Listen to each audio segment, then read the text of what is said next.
Salam. Baik, terima kasih. Kematian bagi siapapun adalah peristiwa yang menakutkan.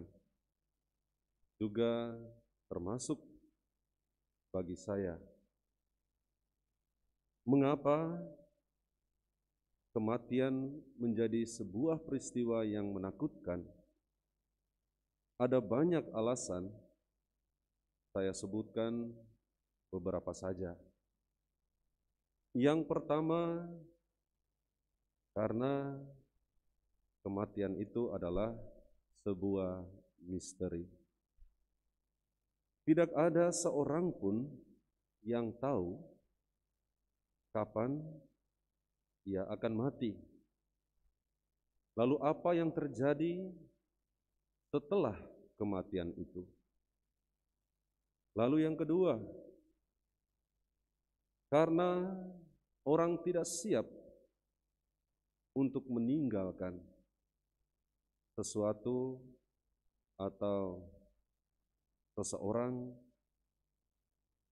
hal-hal atau juga orang-orang yang dikasihi dan disayanginya. Lalu yang ketiga, karena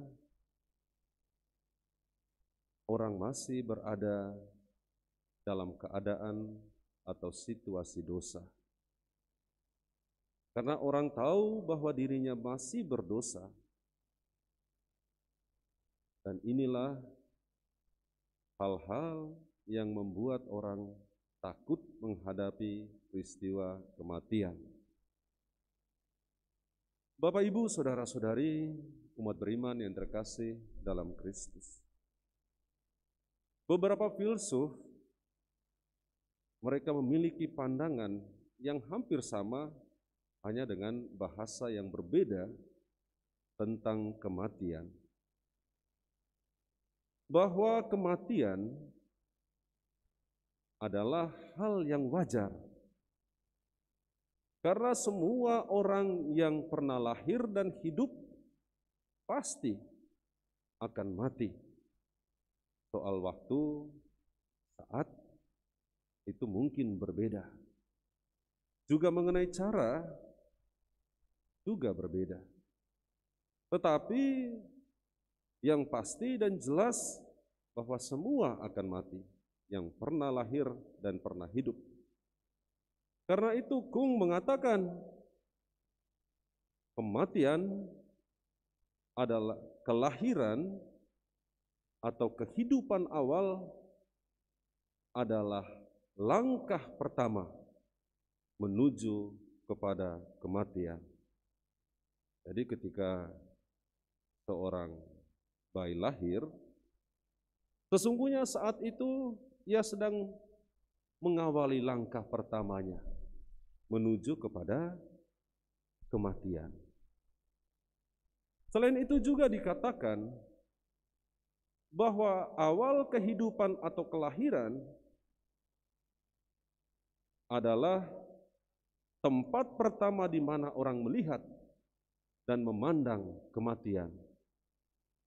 Jadi ketika seseorang lahir, hidup, di sana ia mulai melihat, memandang kematiannya. Karena itu Bapak Ibu saudara-saudari umat beriman yang terkasih, bahwa kematian itu bukan hal yang luar biasa, tidak. Hal yang biasa saja. Karena semua orang pasti akan sampai pada titik itu, peristiwa kematian itu. Tetapi kematian selalu akhirnya menjadi sesuatu yang bisa dilihat atau sering dilihat sebagai momok yang menakutkan. Alasannya seperti yang saya sebutkan tadi. Bapak, Ibu, saudara-saudari umat beriman yang terkasih dalam Kristus. Tema sabda Tuhan yang kita dengarkan pada minggu biasa yang ke-32 ini tidak membicarakan soal kematian, tidak. Tetapi hal sebaliknya, yaitu kehidupan kekal, kebangkitan. Ada, tinggal, hadir bersama Allah. Dan itulah yang menjadi tujuan dari semua orang percaya, orang beriman, para pengikut Kristus kita ini. Jika kematian bagi orang pada umumnya merupakan akhir dari sebuah perjalanan kehidupan, tetapi bagi kita orang beriman, kematian adalah awal menuju ke kehidupan yang kekal, kehidupan yang baru, menuju kepada kebangkitan. Karena itu tidak ada alasan bagi kita untuk terus tinggal dalam kecemasan, kekhawatiran, ketakutan ketika berhadapan dengan kematian. Bapak, Ibu, saudara-saudari umat beriman yang terkasih dalam Kristus, jika kita mendengarkan bacaan pertama maupun dari bacaan kedua, bacaan pertama tadi dari kitab kedua Makabe, juga dari surat Rasul Paulus yang kedua kepada jemaat di Tesalonika, dan terutama dari bacaan Injil, di sana diperlihatkan mengenai bibit-bibit dari pengharapan akan kehidupan kekal, yaitu kebangkitan. Dari kisah 7 saudara dan ibu mereka ketika berhadapan dengan Raja Antiochus Epiphanes, di sana terungkap kehidupan setelah kematian. Bahwa segala sesuatu yang ada di dunia ini itu sifatnya sangat sementara, tidak kekal, tidak abadi. Begitu juga hal-hal yang dibatasi oleh keadaan atau situasi dunia ini juga sangat sementara, tidak kekal, tidak abadi. Perlu kita perjuangkan, ya, tetapi kita tidak pernah bisa mempertahankannya. Sekaya apapun seseorang, tidak pernah bisa membeli nafas kehidupan. Tidak. Dia bisa membeli segala sesuatu, alat perlengkapan, bahkan dokter ahli dan sebagainya, rumah sakit hebat. Tetapi ketika saatnya tiba, tetap juga kan harus meninggalkan kehidupan di dunia yang terbatas ini.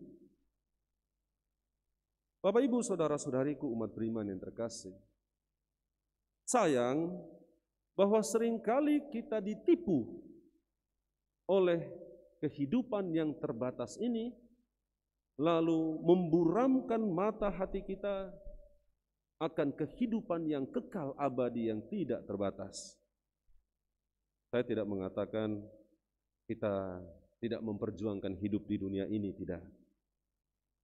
Tetapi jangan sampai kita hanya tinggal di sini, tidak sampai pada bagaimana kita mengupayakan kehidupan setelah kehidupan di dunia ini. Kalau kita menghabiskan sekian banyak waktu untuk memperjuangkan kehidupan di dunia ini sebelum peristiwa kematian sampai kepada kita, jangan lupa juga kita memperjuangkan kehidupan setelah peristiwa kematian itu sampai kepada kita untuk kehidupan yang kekal abadi. Karena itu Rasul Paulus itu dikenal dalam surat-suratnya dengan berbagai pesan-pesan penting yang mengarahkan umat atau jemaat tidak hanya berhenti pada kehidupan yang terbatas di dunia ini dalam memperjuangkannya, tetapi juga memperjuangkan kehidupan setelah kehidupan yang terbatas di dunia ini. Bapak, Ibu, saudara-saudari umat beriman yang terkasih dalam Kristus, tema kebangkitan itu menjadi tema penting yang perlu kita renungkan pada hari Minggu ke-32 ini. Dalam kelompok masyarakat Yahudi, itu dikenal ada beberapa kelompok kecil. Salah satu kelompok yang cukup dikenal dan sering disebut-sebut ketika kita mendengarkan bacaan Injil, keempat Injil itu adalah orang-orang Saduki, selain orang Farisi dan ahli-ahli Taurat. Siapa sebenarnya orang Saduki ini? Orang-orang Saduki ini, mereka adalah kelompok yang tidak percaya akan kebangkitan. Karena itu, mereka mencoba untuk menggunakan atau memanfaatkan Yesus yang memiliki banyak pengikut dan didengar oleh banyak orang dengan sebuah pertanyaan yang sebenarnya menjebak. Menurut Musa, bahwa jika seseorang memiliki saudara beberapa meninggal lalu meninggalkan istri, maka saudaranya bisa memperistrikan istrinya dengan tujuan untuk melanjutkan atau meneruskan keturunan. Dalam kisah ini ada 7 saudara, lalu semuanya memperistrikan wanita yang sama, tetapi semuanya tidak meninggalkan keturunan.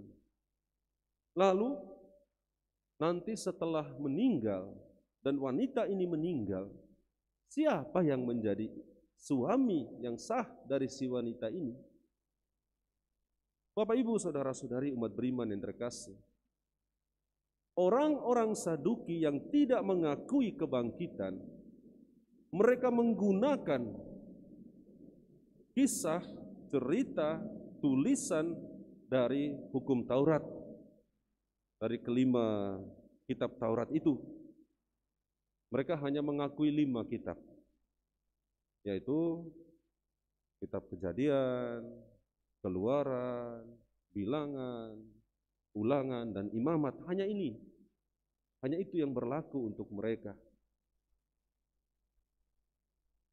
Mereka tidak melihat bahwa bahkan dalam kelima kitab ini sebenarnya sudah ada bibit kebangkitan, bibit kehidupan setelah kematian yang diungkapkan. Mereka mencoba untuk menjebak Yesus. Siapa tahu nanti Yesus memberikan jawaban yang berbeda dan mendukung mereka, paham mereka, pandangan mereka. Tetapi tidak. Yesus justru menggunakan kisah cerita dari kitab Taurat Musa, yaitu mengenai peristiwa Musa ketika ia melihat Tuhan dalam nyala api, ketika Allah memperkenalkan dirinya, "Aku adalah Allah nenek moyangmu, Allah Abraham, Ishak, dan Yakub." Artinya bahwa aku adalah Allah dari orang-orang hidup. Bapak, Ibu, saudara-saudariku umat beriman yang terkasih, Yesus ingin agar orang-orang Saduki mereka juga percaya akan kehidupan setelah kematian.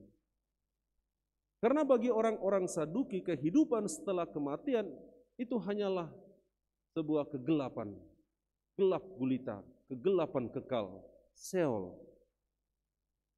Jadi Bapak, Ibu, saudara-saudari umat beriman yang terkasih, melalui jawaban ini Yesus ingin tidak hanya memberikan pengajaran penting, pembelajaran penting bagi orang Yahudi, orang-orang Saduki, tetapi juga bagi kita semua, bahwa kehidupan ini tidak berakhir dengan kematian.